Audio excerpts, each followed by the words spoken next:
Bismillahirrahmanirrahim. Assalamualaikum warahmatullahi wabarakatuh.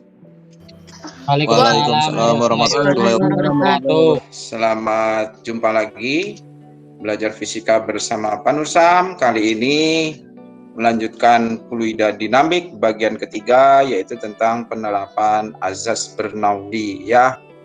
Anak-anak, mudah-mudahan kamu pada sehat, ada semangat belajarnya tetap, yang nilainya kurang-kurang karena tugasnya belum, agar bisa direspon supaya nilai tugas-tugasnya yang belum diperbaiki. Yang tugasnya kemarin sering telat, maka cara memperbaikinya adalah tugas berikutnya jangan sampai telat. Bapak ingin kamu bisa mengikuti kegiatan tatap muka seperti ini, hanya kalau misalnya ada kendala, masih ada kesempatan ya. Dengan cara synchronize, artinya kamu akan bisa melihat kegiatan ini melalui rekaman, nanti di-upload di YouTube ya, tonton kapan saja. Nah, dari situ kamu membuat catatan refleksi. Catatan refleksi itu setelah kamu melihat, mendengar, kemudian membaca, sambil membaca buku juga, bukunya kan sudah dikasih dengan apa yang kamu baca di buku. Lalu dipikir, setelah dipikir baru nulis apa yang kamu pahami, pengalaman kamu, pengetahuan kamu, keterampilan kamu, sikap kamu, lalu apa yang didiskusikan. Halo sahabat Dikbud, di masa kebiasaan baru seperti sekarang ini, ingat selalu pesan ibu. Keluar rumah kalau penting saja ya nak, ingat untuk selalu 3M. 3M itu mudah dilakukan dan bisa mencegah penyebaran virus corona. Menggunakan masker, mencuci tangan dengan sabun dan air mengalir, menjaga jarak. Sahabat Dikbud, kalau kamu sayang keluarga, jangan bawa virus ke rumah ya. Ingat pesan ibu, ingat 3M. Selanjutnya, Bapak ingin menyampaikan kilas balik ya. Ya, kilas balik sebelumnya bahwa sudah kita diskusikan tentang asas Bernoulli, rumusnya panjang ya. Bunyi yang panjang itu sederhanakan. Masih ingat? Ingat kan jika makin kecil kecepatan, makin besar tekanannya. Yang kemarin yang balikannya betul ya. Salah satu penerapan prinsip Bernoulli yang rumusnya panjang ini adalah gaya angkat pesawat. Bagaimana penerapannya? Yang pertama, bodi dan sayap pesawat didesain melengkung. Nah, ini ada lengkungan. Jadi pesawat itu dibuat melengkung. Tidak boleh membuat pesawat badannya rata. Ya. Jadi melengkung. Nah, lengkungannya itu berbeda. Ini sayapnya di sayapnya. Kan yang membuat mengangkat itu kan sayapnya. Nah, lintasan yang bagian atas itu lebih panjang dibanding lintasan bagian bawah, sehingga kecepatannya menjadi lebih cepat di atas. Kalau lebih cepat, kecepatan lebih besar, tekanannya kan lebih kecil, sehingga tekanan di atas lebih kecil daripada tekanan di bawah. Nah, karena beda tekanan itulah akhirnya kedorong ke atas. Nah, itu yang menyebabkan gaya angkat pesawat ya. Perbedaan tekanannya gimana? Nah, gunakan rumus yang atas ini dipindahkan lagi. P1 min P2, P2-nya di sebelah kiri ya. Yang lain dipindahkan ke kanan. Nah, karena H1 ini sama dengan H2, sehingga perbedaan tekanannya tinggal ini aja. Ini delta P.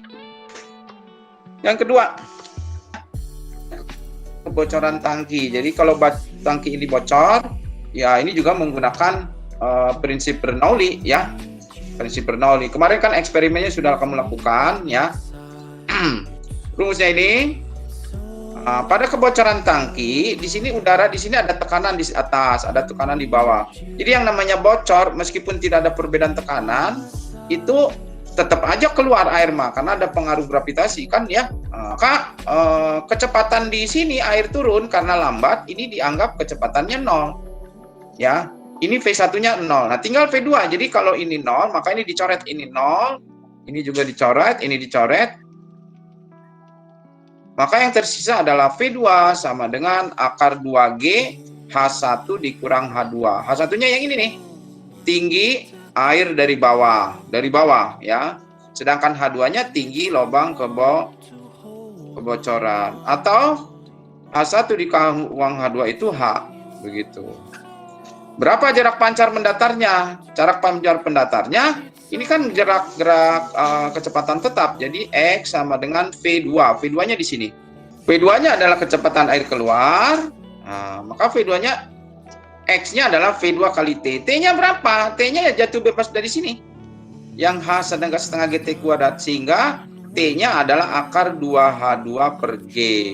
Maka jaraknya nanti G-nya akan tercoret ini.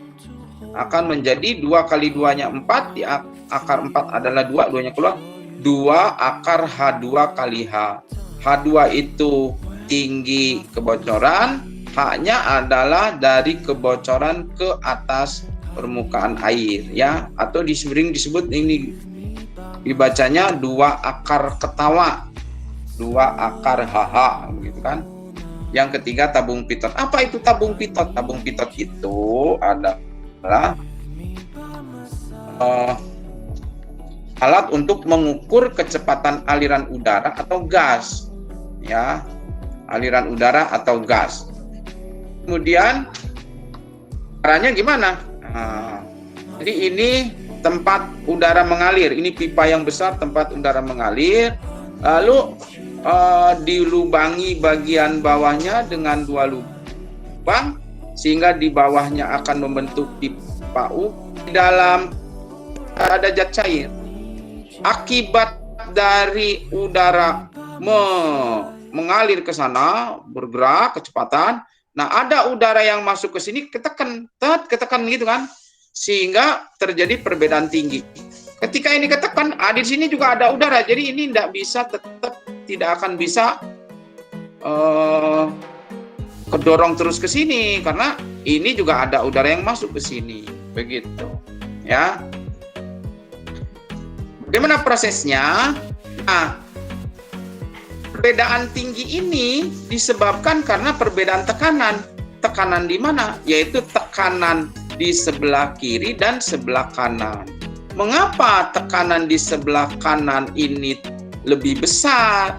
Karena udara yang masuk ke bagian pipa sebelah kanan berhenti, kecepatannya 0. Sedangkan udara yang di sini berhubungan dengan udara yang di luar yang bergerak dengan kecepatan tertentu. Dengan demikian, perbedaan tekanan ini disebabkan karena perbedaan kecepatan. Kecepatan udara yang masuk adalah 0, sedangkan kecepatan udara yang melewat kecepatannya tidak 0.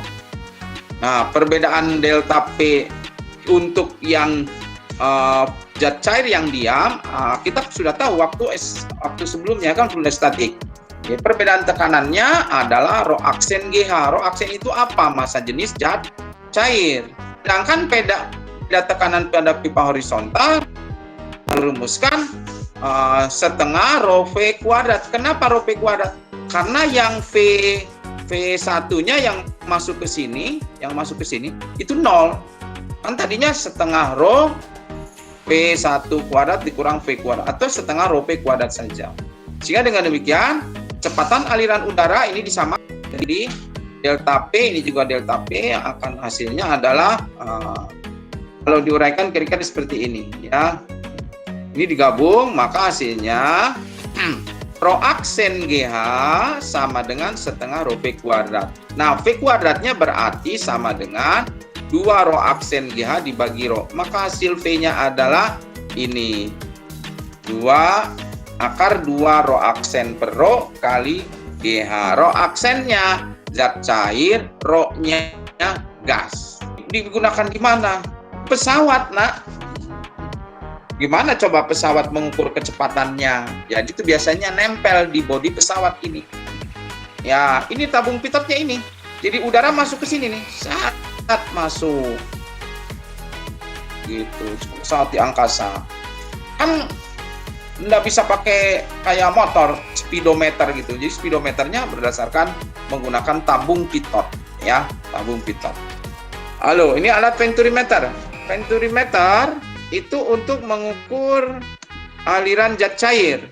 Zat cair itu misalnya untuk mengukur aliran air di dalam pipa PDAM ya, atau misalnya minyak pada saluran pengiriman minyak lewat pipa bawah tanah atau ya.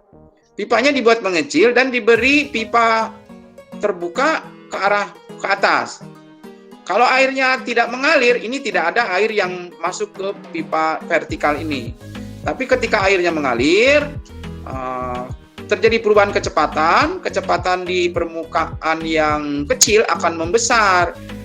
Tekanan yang di permukaan kecil lebih kecil dibanding tekanan yang di sini. Ingat ya, makin besar kecepatan, makin kecil tekanan.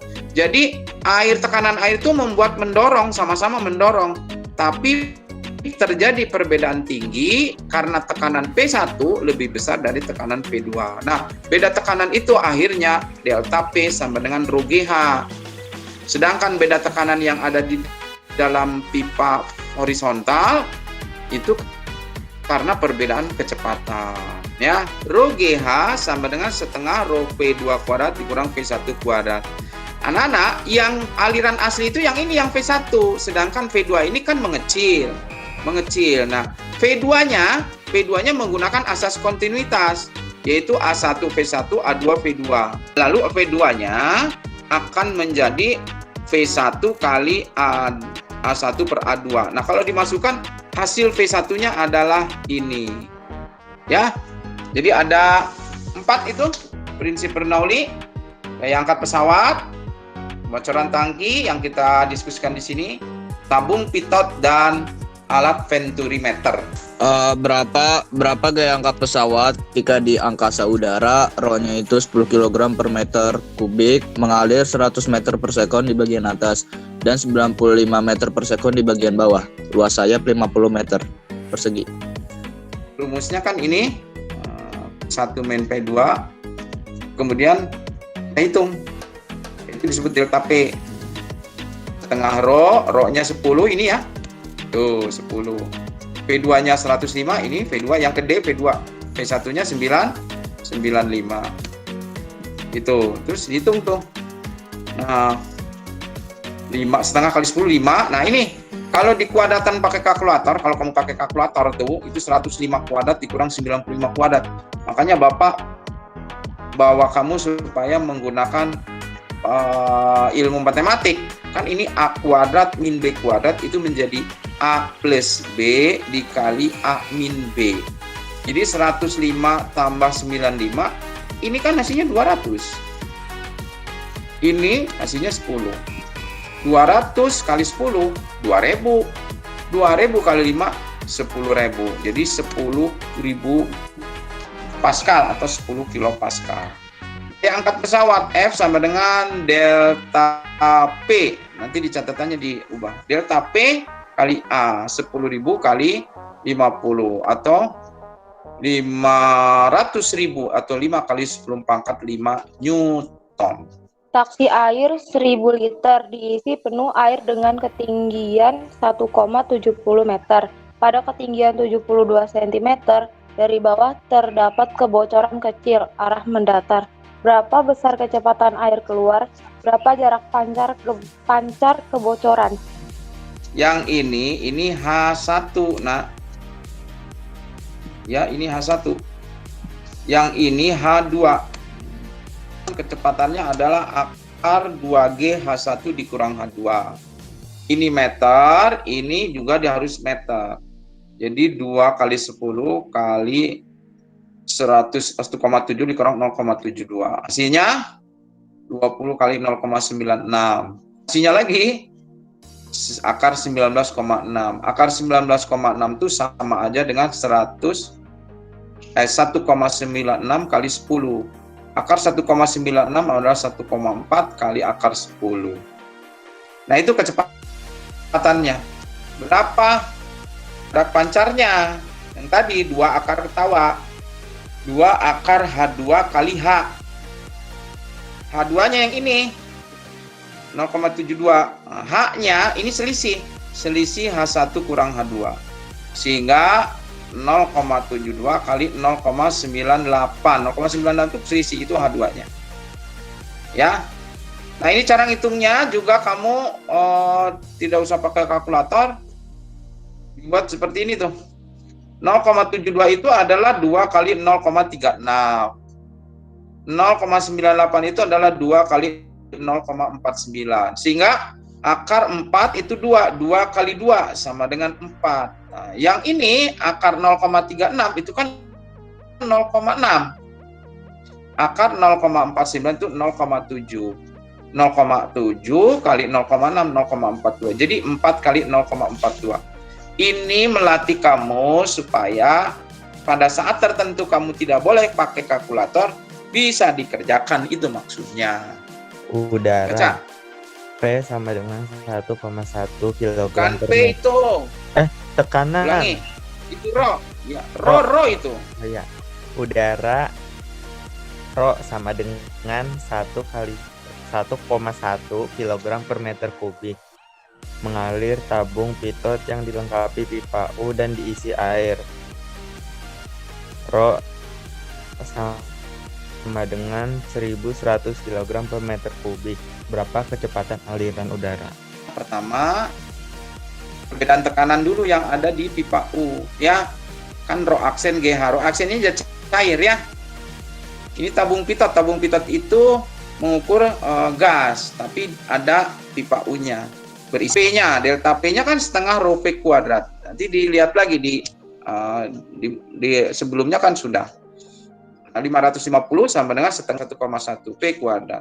Sehingga hasilnya ini kan setengah kali 1,1 itu kan hasilnya 0,55.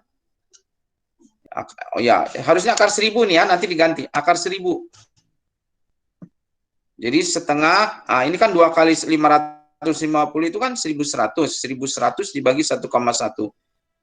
V kuadrat berarti sama dengan 1100 dibagi 1,1, atau V adalah akar 1000, sehingga V-nya 10 akar 10 meter per sekon. Luas penampang saluran itu adalah 2:1. Ketika air Rho sama dengan 1000 mengalir, terjadi perbandingan tinggi dalam tabung vertikal 0,20 meter. Pertanyaannya, A. Berapa perbandingan tekanan antara P1 dan P2? B. Berapa perbandingan antara V1 dan V2? C. Berapa besar kecepatan V? Itu V berapa, Pak? P1. V1. P1. Ya. Oke, ini bacanya kok kebalik-kebalik ya? Luas penampang saluran air itu adalah 2:1. Ketika air Rho-nya 1000 mengalir, terjadi perbedaan tinggi, bukan perbandingan tinggi tuh, ya. Kemudian A, berapa perbedaan tekanan? Ya, nanti kamu hitung ya. Bapak kasih rumusnya nih, delta P sama dengan Rho GH. Rho-nya air ini 1000 ya. G-nya 10, H-nya ini. H-nya berapa? Tuh 0,2. Nanti tinggal dihitung nih. Nah, karena A1-nya 2, A2-nya ini 1. Jadi nanti kamu buat berapa besar kecepatan V1? Nah, 1 sama dengan A2, A1-nya 2. Jadi ini 1, ini 2, ini 1. 2G, 2 kali 10, H-nya 0,20. Jadi nanti tolong dihitung. Bapak nggak selesaikan ini untuk bisa kamu lanjutkan, ya. Pertemuan kita hari ini, ada pertanyaan nggak? Kan Rho 1 dikurang Rho 2 sama dengan Rho G, H2 min H1 ditambah setengah Rho dikali V2 kuadrat min V1 kuadrat. Kenapa yang satunya itu ada setengah Rho, yang satunya lagi nggak ada, cuma Rho doang? Kan kalau yang setengah itu asalnya energi kinetik, kan rumusnya emang setengah mv kuadrat, ya. Oh, Itu. Sedangkan kalau yang Oke. Rho ada setengahnya rumusnya. Iya, ya. Sip. Oke. Apa lagi? kalau teorema Torricelli itu masuk ke penerapan hukum Bernoulli nggak, Pak? Masuk. Iya. Masuk. Iya. Kan pengembangan dari Torricelli itu ya yang kemarin kamu pakai itu kalau bocornya banyak tuh 1, 2, 3 gitu kan, nanti yang mana tuh yang paling jauh, apa yang paling atas, yang tengah, apa yang bawah, itu teorema Torricelli. Itu dari kebocoran tangki yang dikembangkan ya. Mari kita tutup dengan membaca hamdalah. Alhamdulillahirabbil alamin. Amin. Subhanaka Allahumma wa bihamdika asyhadu an la ilaha illa anta astaghfiruka wa atubu ilaik. Wassalamualaikum warahmatullahi wabarakatuh. Warahmatullahi wabarakatuh. Waalaikumsalam warahmatullahi wabarakatuh.